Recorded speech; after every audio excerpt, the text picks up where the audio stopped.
friends, once again you all are heartily welcome to a new, mysterious, and exciting story. So let's begin. The story begins with a century-old fear.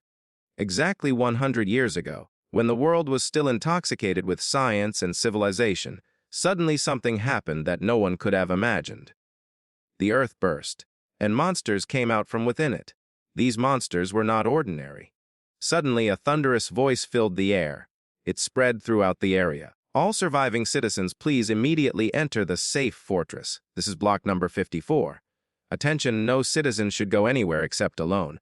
And especially, do not wander around those 9 mysterious houses that have recently appeared from the inside. Those 9 houses, if one falls into them, one goes straight into the secret lairs of the underground beasts. Returning from there is impossible. At that moment the air had become heavy. Here was this girl trembling. Her lips had dried up. Her eyes were wandering around like a frightened deer. One of the boys standing behind said in a hushed voice, "Brother wants to play with you. It is a matter of good fortune for you. And you dare to run away." There was neither humanity nor shame in his words. Only arrogance, and the power he felt by considering himself superior to other humans. "You should be proud to be with us, because brother is very kind." Then another one came to the forefront. There was no kindness in his eyes, only contempt. "Hey, are you a prostitute?" he said, as if he were talking to an object. "You have only 2 choices. Either let us play with you now, or jump into that ditch yourself." The girl took a step back. There was a deep ditch behind him, and a crowd of wolves in front of him. The girl's breathing was getting faster. There was fear in her eyes, but she said in a trembling voice, "You're crazy. You attack your own classmates, silence witnesses, and now you want me to betray Goddess Lin. Never. You'll never touch me." Whereas his words were as full of fear as of hatred, the man standing in front of her smiled now, a murderous smile. "So, you know about me. A lot. It means that leaving you alive now is not safe for me." He took a step closer. There was a cruel confidence on his face now, as if he thought of himself as God, but Lin will be mine. She will marry me just like I say. Her brother is in prison, and now she has no choice. Then he came closer to the girl and said in a low voice, "Forget Lin, just a good girl. Let me have my fun.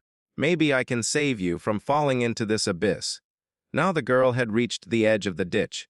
Her heels were shaking on the ground, and a stream of tears was flowing silently from her eyes. All courage now hung on a thin thread. Just then a small stone touches her foot, and she rolls down and falls into the ditch. There is silence for a moment. Click, click, ek. A sound like bones rubbing against metal floats in the air. That sound was so unnatural that it seemed as if the earth had buried something awake beneath it. Lines of fear appear on the faces of the boys standing in front. What kind of sound was that?" said one. But the question remains incomplete because the very next moment a heavy, black shadow rises up from the ditch. A hand made of bones, adorned with sharp nails, slowly comes up. Then the other. And then the whole figure. Cause a demonic creature stood in front, and its whole body smelled of death. "Oh my God! This is a B-class bone beast. How is this possible?" The experienced fighter decides immediately. "This beast can tear apart awake humans. Everyone save your lives, run." And then he orders everyone to run with a hand gesture. The monster had not even stood up completely when the man, in fear, used the girl as his shield. His hands were shaking, but his tongue was active, crossing all limits of wickedness. He shouted, "No, don't eat me! Look, this is a girl. Her skin is soft, her meat will be fresh, it will taste even better than my meat." But the monster's red eyes were searching for something else. He didn't even look at the girl. His eyes were fixed directly on the man, and there was a depth in them, as if the meanness of humans had become unbearable even for him. Then, there was silence for a moment. And the next moment there was an explosion. The monster attacked with such force with its bony, black arms that the entire body of the man above the shoulders was blown away in one stroke. A stream of blood splattered in the air, and the half-burnt body fell to the ground with a thud, as if the earth had swallowed the pride. The silence broke. The rest of the boys, who were pretending to be strong before, had now become animals to save their lives. "Run! Master is dead." One of them tremblingly took out his phone. His hands were shaking so much that he couldn't even touch the screen properly. Still he screamed, "There is a monster here! Someone help us! We will die!" Everyone was running to save their lives. As if the thread of life was tied to their feet, screams, falling and crushing steps, dusty air, and then tak, tak. She goes, a huge, bony foot of the monster fell on the ground, and a man was completely crushed under it. The bones of the body screamed as if in unison. A fountain of blood fell into the soil. The rest of the people held their breath on seeing that scene. But the monster did not stop here. Dosiers he pounced and caught another man, the one who had pulled out the phone, in his bony hands. Six for a moment, that man kept swinging in the air, thrashing, pleading. But there was no mercy in the monster's eyes. Crushed shatak. As his hands crushed her as if she were a toy, pieces of blood and flesh scattered in the air. Half the girl's courage failed after seeing all this. As far her knees hit the ground, tears in her eyes, no words on her lips, as if every emotion had frozen.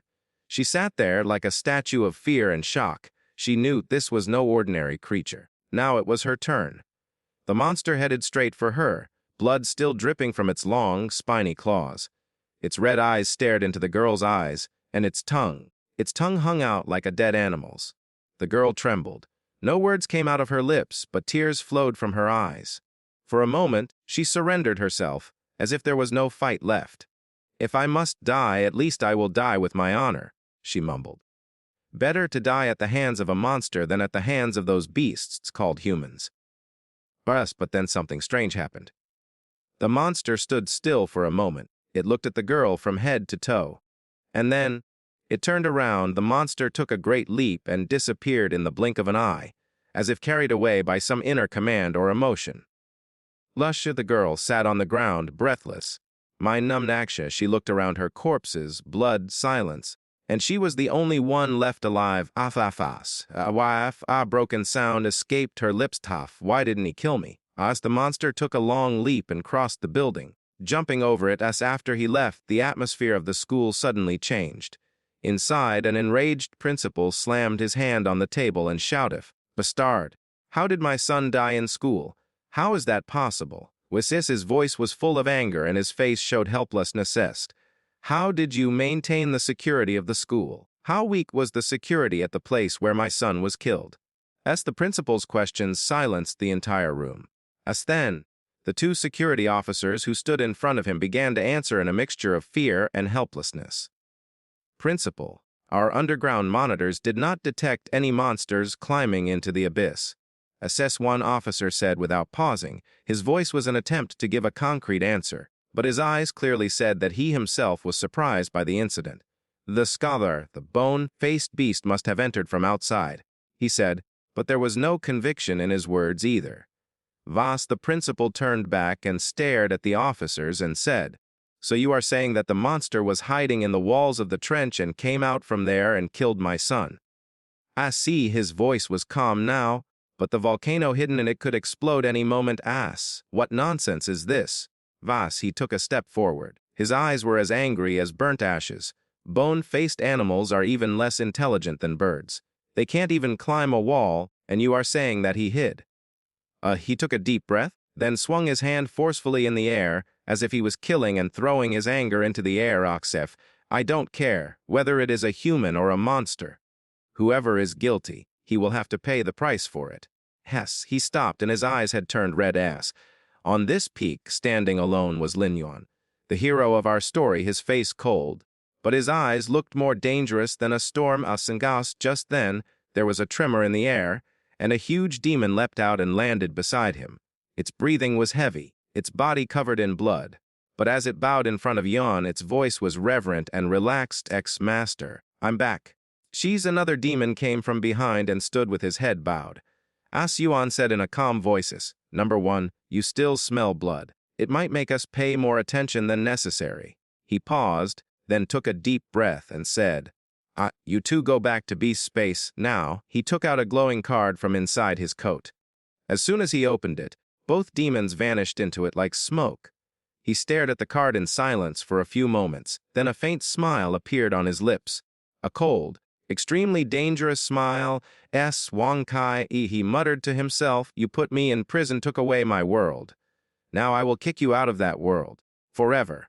Now we're on equal terms, but I bet you never thought that the demon who killed you came on my orders.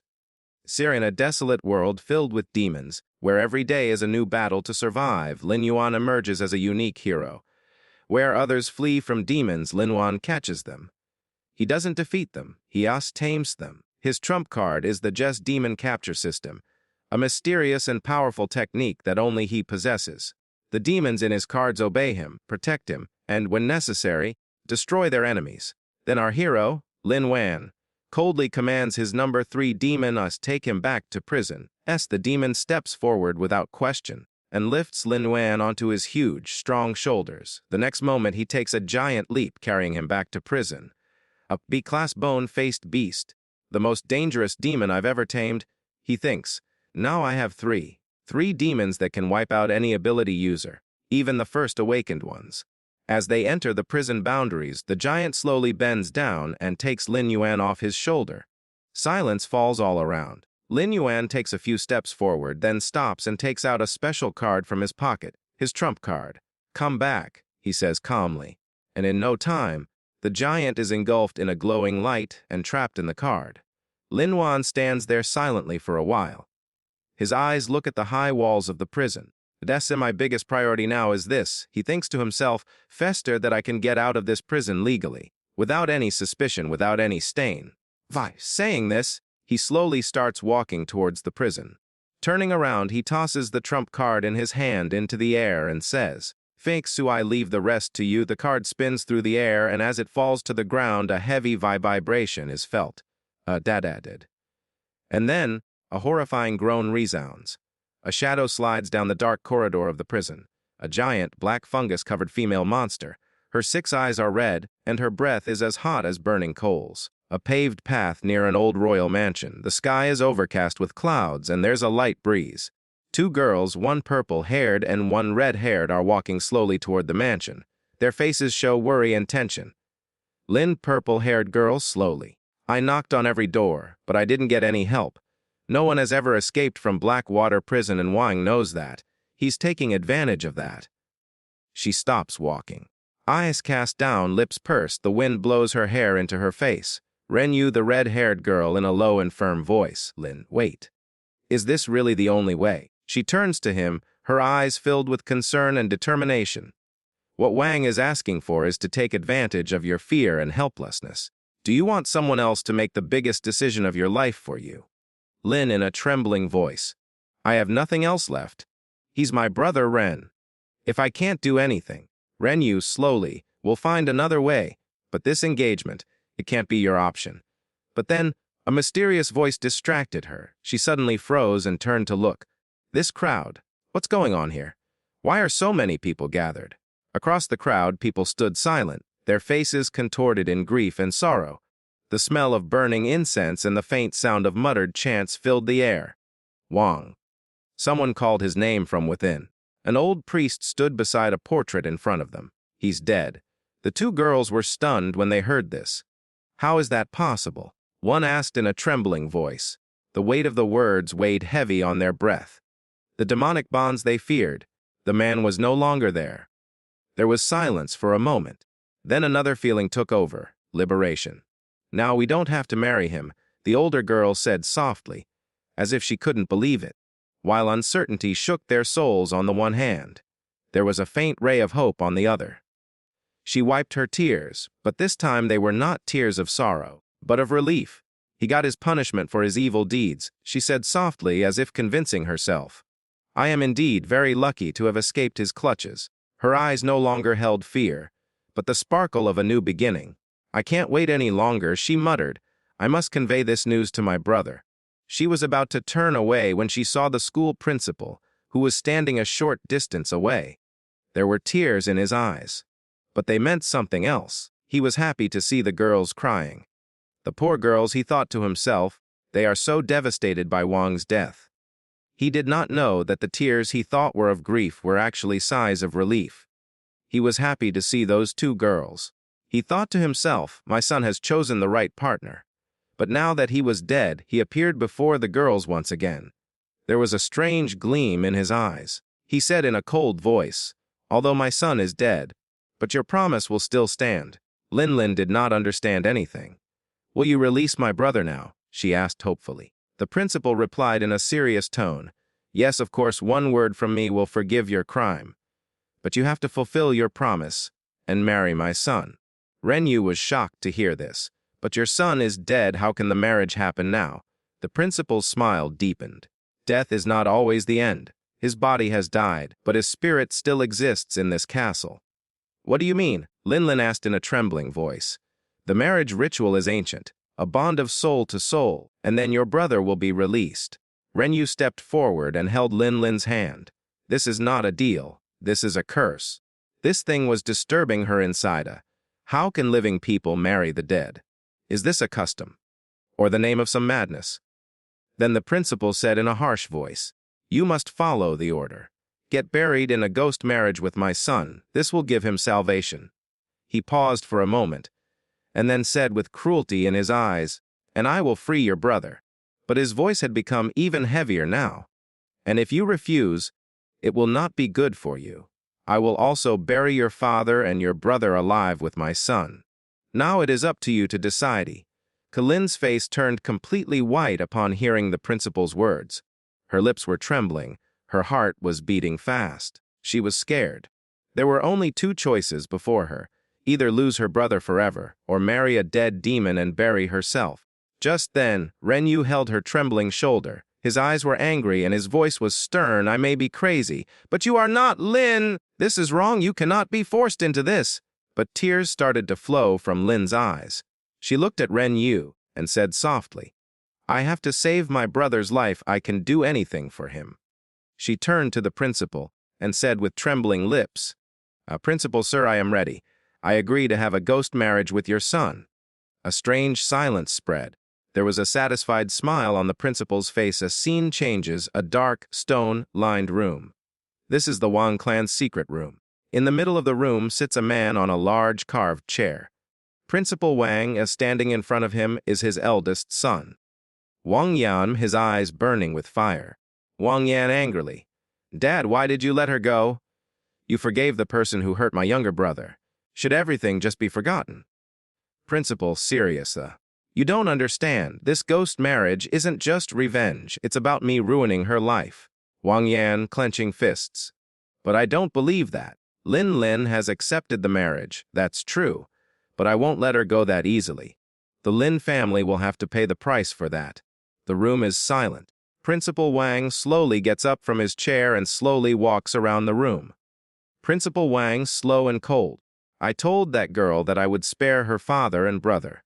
But the truth is, I would never do that. She killed my son, and she has to pay for all her blood debt. Wang Yan smiles, a cold, cruel smile. Wang Yan with hate in his eyes. So what are the orders, Dad? Principal Wang sternly, kill that boy first. In prison quietly like an accident. And after the wedding kill her father too. Wang Yan bowing his head. As you wish. I will arrange it. Mourning the death of a brother, now it's their turn. Scene Blackwater Prison, midnight. Dark night, shadows of screams were moving among the damp walls made of black stone. Inmates were laughing viciously in the flickering light of torches. A fat man stood in the middle of the prison, eyes full of greed. Fat man is smiling slowly and sharply. Tonight's target, that new guy. Name is Lin. He has angered the higher ones. Whoever kills him may get a hope of freedom in the next war. The faces of the criminals standing in the crowd brighten up. Their eyes shine with blood. One prisoner laughing, Oh, so tonight the prey is ours! Another prisoner shouting, Let's crush that mosquito! The room was plunged into darkness, with only a dim light coming from overhead where a boy sat quietly. An open book in his hands, like he was sitting in a quiet library, not some hellish prison. The noise outside was getting louder, screams, the clanging of metal rods, and the echoing of footsteps. A dark, nervous man came running up to Lin, soaked in sweat, and whispered, Man, scared. Hey kid, don't you know what? All the doors have been opened. The black goons have been called in to kill you. Run. If you don't run now, you won't survive. Lin turned the page slowly, without looking up. Lin Ling in a calm voice, Why should I run? The man was stunned. Are you crazy? They don't leave anyone alive. You're young. Think about it, don't waste your life like that. Lin Ling smiling softly, raising her eyes for the first time. Unless they get inside this cell, it will be costly for them to even dream of taking my life. The crowd of goons was moving quickly towards the cell. The echo of footsteps and the sound of screams was getting louder.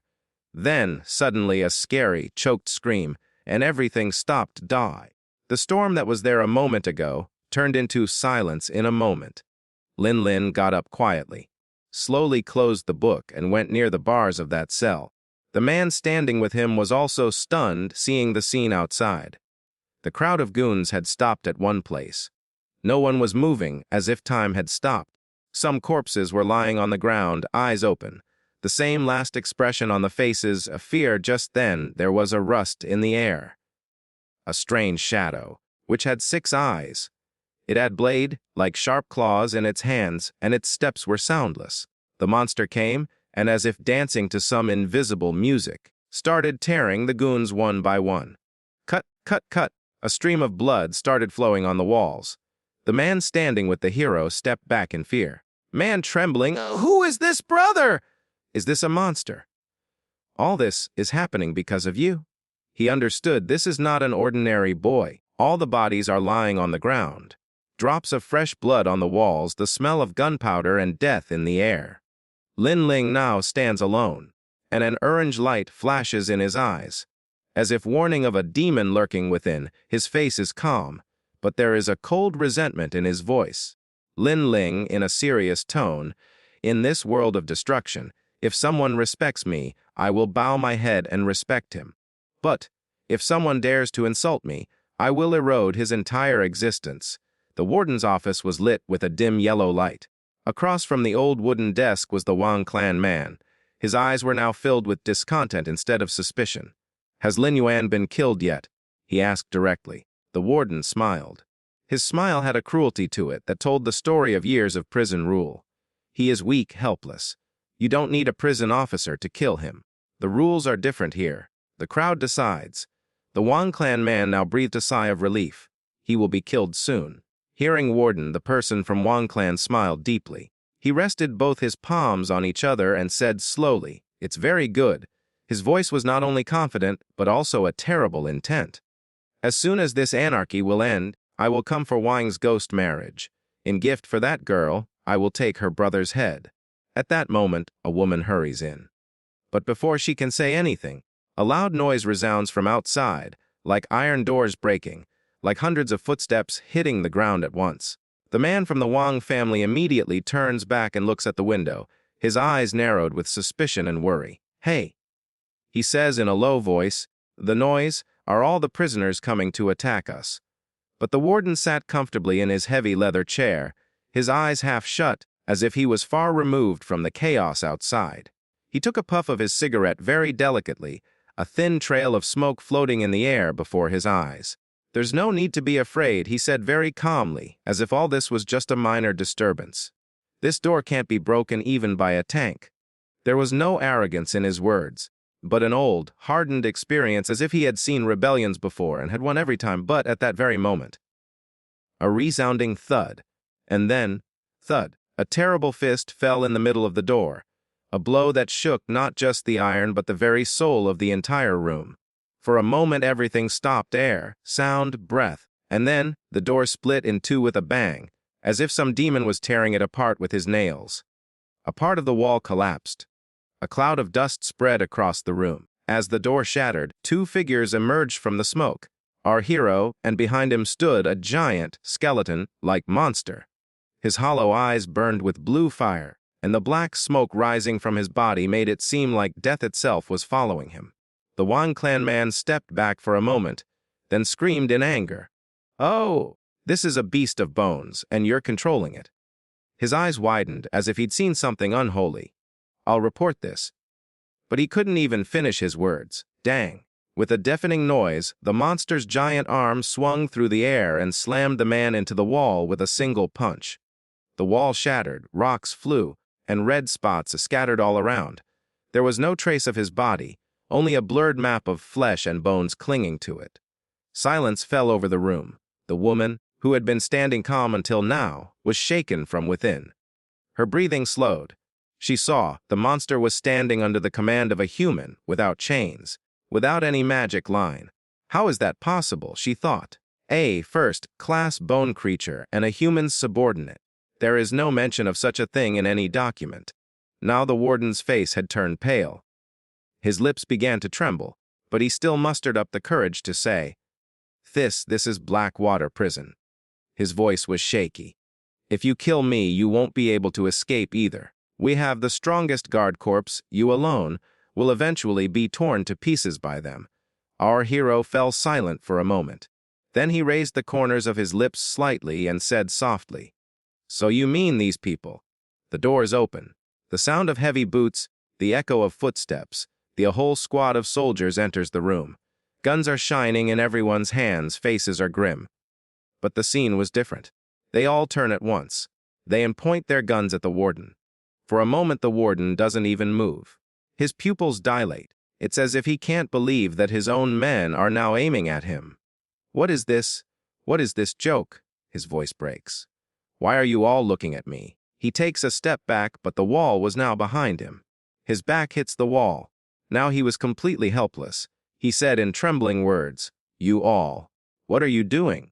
I am the warden of this prison. I have trained you. Did I train you for this day?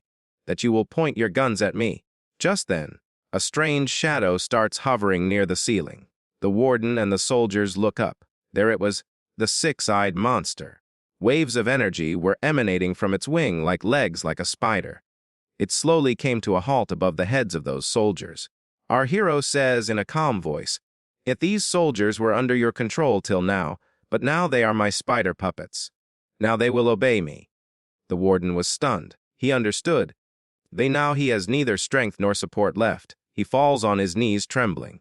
Forgive me. Yeah. I was helpless. The Wong family forced me. The hero looks at him deeply and says, Let me think. Okay. Now hand over your burden, your rights. And that chip to me. The warden immediately took out a metal chip from his waist and gave it to him. Take it. But it is of no use to you.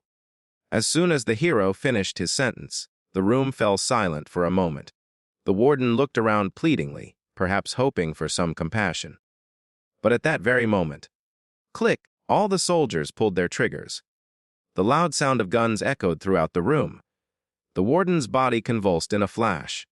His face was filled with fear, regret, and pain. In a matter of seconds, he had fallen to the ground, riddled with bullets, still and speechless. An eerie silence descended upon the room. So, friends, will our hero be able to reach his sister now? Or will he leave alive the girl who has stood by him till now? The warden lay on the floor, his face bleeding and ashamed. The room fell silent, and only his moans could be heard. He bent down, looked the warden straight in the eye, and said in an ice-cold voice, I asked you to hand over the chip, not to spare your life. As the warden fell, the room fell silent. The secretary standing next to him, who had been standing silently until now, flinched at the sight. Her eyes widened in shock, and she covered her mouth with her hand in panic. A single question echoed in her mind. Is it my turn now? Will he kill me too? She tried to back away, but her body seemed to be stuck to the floor. Just then, our hero turned to her. His gaze was sharp, but there was no cruelty in it. Rather, there was something determined. He said in a deep, calm voice, No, I won't kill you. There was a moment's pause, and then he added, I've found a new job for you. From now on, you're the new warden. Without saying a word, our hero pulled a small chip out of his pocket. It was shining, like a symbol of a new beginning. He held the chip out to the secretary and said with a slight smile, Hello, new warden. The girl was stunned. He didn't kill me, instead he made me the warden of this place. Her face was surprised, then slowly a smile began to appear. Confidence that came out of a fear was now slowly taking shape. Just then our hero looked at her again. His voice was serious, but full of confidence. According to Fort Law No. Fear, in an emergency, the warden can promote a deputy constable or even an administrative employee directly to the position of constable and then warden. He took a step forward and said, So it doesn't matter what you were before. What matters is what you will be now." The girl silently held the chip. There was no fear in her eyes now, but a sparkle of new responsibility. The secretary was still standing there, holding the chip in her hand, when our hero took out an egg with a black and shiny shell from his pocket. That egg was not of any ordinary creature. A faint energy was waving around it, as if some consciousness was locked inside it. He extended the egg towards her and looking deeply into her eyes said, "Of course, you have to swallow this egg. Only then will you be able to truly become mine." The girl froze. Her hands moved towards the egg, but hundreds of questions were running through her mind. What is this? Why do I have to swallow it? But she took the egg in her hand, turned it over. But she could not understand anything. Her breathing was becoming faster, and then she swallowed the egg. The atmosphere seemed to freeze for a moment. As soon as it went down her throat, a faint blue light came out of the egg, which entered her body. Our hero nodded and said in a calm voice, "Okay. As long as you obey me, I will allow you to do as you please." As the girl swallows the egg, her eyes glow for a moment, a flash of mysterious purple light. Her body seems to be filled with an invisible energy. She falls to her knees, trembling, and says in a mysterious, quiet voice, "Master, what is the first thing you want me to do? I am willing to do anything for you." Her voice is no longer the same as it was before. There was a submission in it now, a clear wave of dependence and obedience. She was no longer just an employee, she was someone's, a slave to his orders. Our hero looks at her, no expression on his face, but a look of satisfaction in his eyes. "See, you turned out to be smart. You want to prove your worth. I will definitely give you a chance." He comes closer and leans forward slowly and says, "The metal-like beast that attacked the fort 3 days ago could not be completely killed. The army is still looking for a special containment facility." He looks straight into her eyes and orders, "Apply to the beast pit of Blackwater prison, and make sure that creature doesn't come out again." The new warden was now completely serious. There was a new light in her eyes. She was no longer just an employee, but a loyal servant of her master's orders. "Normally, Blackwater prison cannot afford to house an SS rank metal beast," she said confidently. "But I understand your intentions. So I will immediately apply for high security level approval and use every means possible to secure our first-rank monster." Our hero smiles, but his smile is laced with warning. Okay, he says, "now arrange for me to get out of this prison. And remember, as soon as an S-rank monster enters Blackwater prison, I must be notified immediately. Not a moment must be delayed." "Yes, master." The warden's voice was both surrendering and enthusiastic. "Your orders are paramount."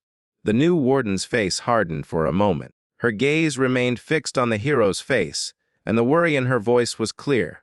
"Master, even if you escape Blackwater prison safely," she said in a low but clear voice, "the Wong family will not sit idly by sending troops, even the most ruthless 9th-grade warriors, to find you." She paused for a moment, then said, "I think, for now, the prison may be the safest place." The hero slowly turned back to look at her. Her smile was slow, but full of confidence, like a lion's smile when it returns to its jungle. "Hiding is useless," she said. "If I have to fight anyway, it's better to attack before hiding." The scene changes. The Thunder Ability Training Hall, where the atmosphere was always alive with the voices of students. It was the same today, but as our hero crossed the gate, an awkward silence followed him. Many students glanced at him. Some recognized him, others pointed at him and whispered, "Look, he's the same guy who just got out of Blackwater prison," one student whispered. "And he came straight here, like a hero," another sneered. "Doesn't he know that his sister is getting married today to a ghost?" A third taunted, his voice laced with venom. "He doesn't have the courage to go home, and he's hiding here in Thunder Hall." Another student said. The guy standing next to him seemed a little more knowledgeable. He took a deep breath and said, "I think he has come to ask the principal for help." But the principal, why would he anger a nobleman for a common cadet? Everyone else laughed at his words. But the hero kept moving forward silently. There was no hesitation in his walk, no nervousness. His eyes were straight. There was a strange coolness on his face. The students were still whispering amongst themselves, but the tone of their conversation had changed. "Do you think he's here to look for Senior Ning?" one asked softly. Another replied with a slight laugh, "Senior Ning, the one who always treated him gently." "Yes, maybe." Then a third student said seriously, "But Senior Ning is no longer here. He left the fortress and is now in the lower abyss." Anyway, a student said bitterly, "It's not easy to take on the Wong family. Senior Ning may be generous, but he's not powerful, nor does he have the status to help him. Why would anyone stand up for him?" Another voice said, deeply ruthless, "Everyone knows that anyone who messes with the Wang family will fall into the abyss themselves." Meanwhile, our hero enters Senior Ning's office with a pounding heart and rapid steps. Senior Ning, who was always the epitome of restraint and seriousness, is startled by his sudden presence. A wave of surprise passes across his face for a moment. "Oh, you here?" There was doubt and worry in his voice. Hero was about to say something when Ning got up from his chair and said in a serious tone, "All the guests for the ghost wedding and their routes have been collected." But he stopped. His eyes fell on a screen where 3 dots were blurring. "But the 3 electronic bugs monitoring the network are about to come to an end." To which our hero replies with a calm smile, "Nothing to worry about. I'll get you more." There's a confidence in his voice that puts Ning at ease. But that relief doesn't last long. Suddenly the lights in the room flicker a little, and at the same moment, hundreds of insects come fluttering out of the corners of the walls, under the table, from the air vents. Their buzzing pierces the eerie silence in the room. Ning pulls back, a look of genuine surprise and slight panic on his face. Where did so many of these insects come from? His voice trembles. Hero is still quiet, his eyes fixed on the insects that are spreading out across the room, as if an invisible mission has begun. He says in a low but firm voice, "These insects are everywhere in the animal eggs in Blackwater prison. I just ordered a bunch again." He further looks Senior Ning in the eyes. Their job is to monitor the prison and control the Wang family's network of contacts. A sincere smile now appears on his face. 3 insects are enough, but now we have hundreds. Our hero suddenly turned to the other side. He said in a low but decisive voice, "I have received the synchronized data. The Wang family and everyone involved in the ghost wedding. We have them now." He leans forward. "Keep in touch with me." Senior Ning, who had been observing everything with composure until now, suddenly spoke deeply.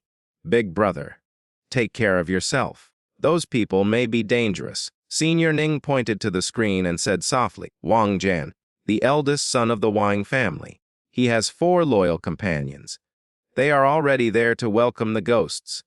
He paused for a moment, then said seriously, "The ghosts are coming for a..." He still remembers the night 3 months ago when he was caught spying on the Wang clan. Death was looming over his head, but our hero saved him at that very moment. From that day on, he became the enemy of the Wang family. Our hero said in a steady voice as he left, "I saved you not because you deserved it, but because we share an enemy. I didn't know that a stray guy who stole photos of campus girls would burn with a fire of revenge from that day on. Because one of those girls was pushed into the abyss. But don't worry now. I will bring you to justice." On the other side, a black car was speeding towards the Wang clan's mansion. The counselor sitting in the front seat was quietly sipping juice. The driver asked without looking back, "Counselor, sir, are you really going to conduct a ghost wedding? Can living people really marry the dead?" The counselor's smile had a strange coldness to it. "A low caste girl is marrying a dead noble. It's a matter of good fortune for her. Anyway, who gave a commoner the right to decide his own marriage?" He paused for a while, then said, "That girl is really lucky." The driver laughed lightly. "I heard that the last step of a ghost wedding is sacrificing the bride." The counselor slowly took out his dagger as he heard it. The metallic gleam shone in the interior light of the car. "Okay," he said calmly, "I'll kill him myself." But after a moment of silence, the driver asked again, "Listen, the bone mask beast that killed the second son has not been found yet. Wouldn't it be risky for us to attend the wedding in such a situation?" The counselor took the last sip of juice and gently placed the cup on the seat. His voice was steady, but there was a strange, growling confidence in it. Calm down. This black mist-covered armored car can withstand tank-grade attacks. Even if that bone mask appears, it won't be able to penetrate this armor. For a moment, the shadows of the black clouds rippled across the car windows, as if a shadow was chasing them. But then, with a terrible jolt, the beast appeared in front. Its stature seemed to touch the darkness. It reached out with one hand and grabbed the car. The armored vehicle's speed came to a halt in a flash. Black waves of smoke began to come out from within the car. The monster, with a mask of bones on its head, growled with a terrifying roar, as if it wanted to tear the sky apart. The counselor was stunned for a moment. A slight shadow of panic appeared on his face, but he composed himself and said, "Stay calm. Our black dust vehicle is equipped with hydraulic armor. No animal can break this protection even at full power. No need to be afraid, just move the vehicle forward." But as soon as he finished his words, suddenly 2 more animals appeared from a cloud of smoke. Both of them rushed towards the vehicle, and the next moment, all 3 demonic creatures together surrounded the vehicle from all sides. They started scratching the armor with sharp claws and teeth, as if they wanted to tear apart a caged prey. Now the counselor's face really turned pale. His voice trembled. According to the intelligence report, there should have been only 1 animal there. Then where did these 3 come from? At the same time, on a high peak in the distance, in the midst of the fog, our hero was standing. His eyes were fixed on the scene below. He gave the order in a gesture. Commence the attack. Upon hearing the command, the monster wearing the bone mask smashed a powerful punch straight at the glass of the car. Thud! The armored glass shattered. The red warning lights inside the car flashed. The protection of the hydraulic armor had dropped to only 70%, but the attack did not stop. The 3 monsters attacked the car continuously, with claws, teeth, and terrifying power. Every blow, every hit, tore through the car's armor. In a matter of seconds, the hydraulic armor was completely destroyed. And then, surrounded by black dust, the armored car shattered into pieces with a terrible roar. Plumes of smoke and fire rose into the sky. The monster pulled the counselor out of the wreckage of the car by the neck. The body, trapped in its iron-like claws, was dangling in the air. The counselor's face was smeared with dust, blood, and fear. He somehow opened his half-open eyes and saw standing in front of him our hero. Amidst the mist and the light of the burning car, he stood silent, a cold, measured look in his eyes. The counselor's voice trembled. His lips had dried, yet he mumbled, "Save me, leave me. I will give you a very big reward, really great," but there was no greed, no sympathy in the hero's eyes.